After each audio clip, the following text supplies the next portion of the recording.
Bro, this setup actually looks so good. Hey guys, my name is Josh. I am a videographer and photographer, mainly specialized in sports videography. So the other day I posted on my Instagram story asking people to ask me questions about photography, videography, any questions they had about the job, anything like that. Today I am answering those questions for you guys. If you have any more questions, make sure to comment them down below and I'll get back to them. So the first question is my favorite videography lens. Now this is kind of a hard question because I love using the 70-200 for football, but I think my most enjoyable one to use is a wider lens. Specifically this one I'm using, this is the Tamron 17-28 2.8. This lens is awesome. I love wide angle stuff and I love the ability to zoom in just a little bit if you don't want it as wide angle. But yeah, I would say the Tamron 17-28 is definitely one of my top picks for videography. All right, this next question says, what is the most rewarding aspect of filming? There's a lot of stuff that came to my mind when I was thinking about this question. So there's a lot of different things. But I say one of the biggest things that come to my mind is collaboration. I think collaborating is just one of the coolest things, like being able to meet new people, travel different places. I haven't traveled many places yet, but even being able to go to like a new school, like when I was able to go to Campbell, like meeting all those people there and meeting the media team, like I think that was really cool. But I think the more you surround yourself with people that are like-minded with you, the better you can become and the more you can learn. So I definitely say that's a very rewarding part of this hobby slash job, is being able to meet different people and just kind of you create a community with other like-minded people. So this next question was actually a comment on one of my posts. It was a Campbell basketball post and they were asking about my settings. Now I'll throw up a few pictures on the screen right now. I was using the 70-200 pretty much the whole time to get those closer shots. I think I was shooting around 800 to 1000 shutter speed, and ISO, I honestly don't even know. I think it was just basically whatever I had to change it to. I pretty much kept it at 800 shutter speed the whole time. Found my ISO and just kind of kept it there. But yeah, I would definitely say for sports, make sure that shutter speed is pretty high. This also connects to another question that says, what's the main reason why some pictures may come out blurry? Now, I would say this is probably mainly because of shutter speed. So the most simple way to put this is the lower your shutter speed, the more blur you're gonna see, and the higher your shutter speed, the more you're gonna be able to freeze the action. For football, I keep it at 1/1000 just because it's super fast, passing, tackling. I want everything to be in focus and it be really, really sharp. So 1/1000 I usually keep for sports that are really fast paced. Yeah, I would say if your pictures are coming out blurry, definitely check your shutter speed. Make sure that is a high number. All right, the next question is, what is something you wish someone told you before you got into videography?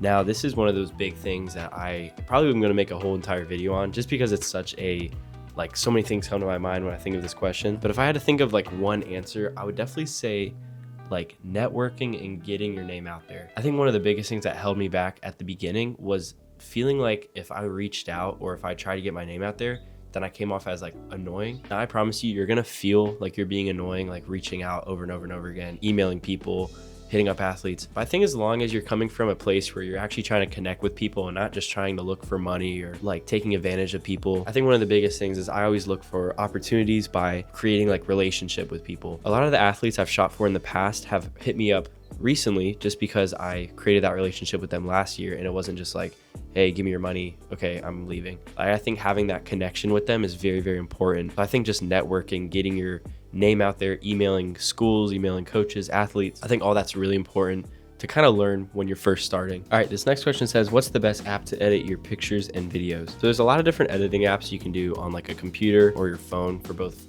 photo and video. I'll go over both a paid and free option for your computer and your phone. So the editing software I use for videos is Adobe Premiere Pro. Now this is paid, you have to pay by a subscription. Another editing app that I think has a free version, but you ultimately do have to pay for as well, is DaVinci Resolve. Now I've heard really good things about DaVinci and I've honestly thought about switching over because it's also a one-time purchase. So you pay it once and you don't have to pay it again. So I think that's one of the annoying things about Adobe, but I also use Photoshop and Lightroom. So everything kind of connects together. I think that's the only reason why I am using Premiere and I just like the workflow of it. So free version that is for your computer and for your phone is CapCut. Now there is a paid pro version, but it's a lot less than Premiere. Like it's like $7 a month, but CapCut even by itself is very, very good. I used CapCut for a little bit for YouTube stuff. I think I edited a few of my football videos on CapCut. But yeah, it's a very good, I would say a very good starting. But yeah, CapCut's great. And for photos, like I said earlier, I use Adobe Lightroom, which is also, you can do it on your phone and your computer. But again,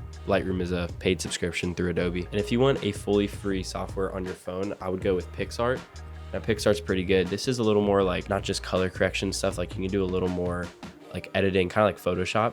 But PixArt, again, I use that for a long time. So I think the best free combo would be CapCut and PixArt, and the best paid option, it would be either Premiere Pro or DaVinci, and Lightroom and Photoshop. All right, so the last question of the video, this is actually a very good question. It is, what's the best way to grow your brand? Now, I love this question because this is something that I've honestly been leaning more into lately. The other job I do is a lot of marketing. So basically learning how to like build a brand.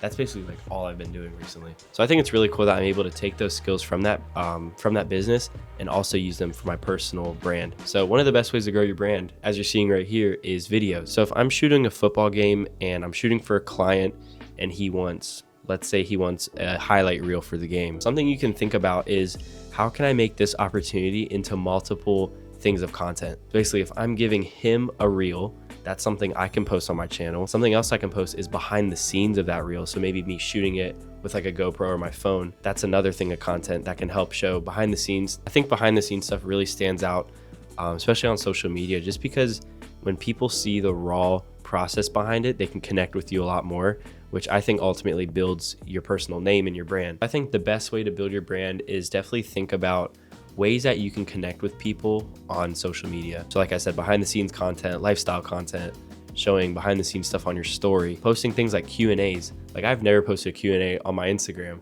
and I never told anybody I had a YouTube channel until basically a few days ago. So all this stuff is all connecting. It's all for a purpose. So I would definitely say get as much of yourself out there as possible. You want to portray yourself as a real person. You don't want to be just a service. You want to be someone that people can connect to and relate to. So yeah, I think that's the best thing to do. All right, so that is a wrap to this Q&A. If there's anything in this video that kind of sparked any other questions you have, again, make sure to comment it down below. I love seeing y'all's feedback on the videos and what you want to see, any questions you have. So again, make sure to comment down below. A lot more videos coming soon. Make sure to follow my Instagram at Walden Digital.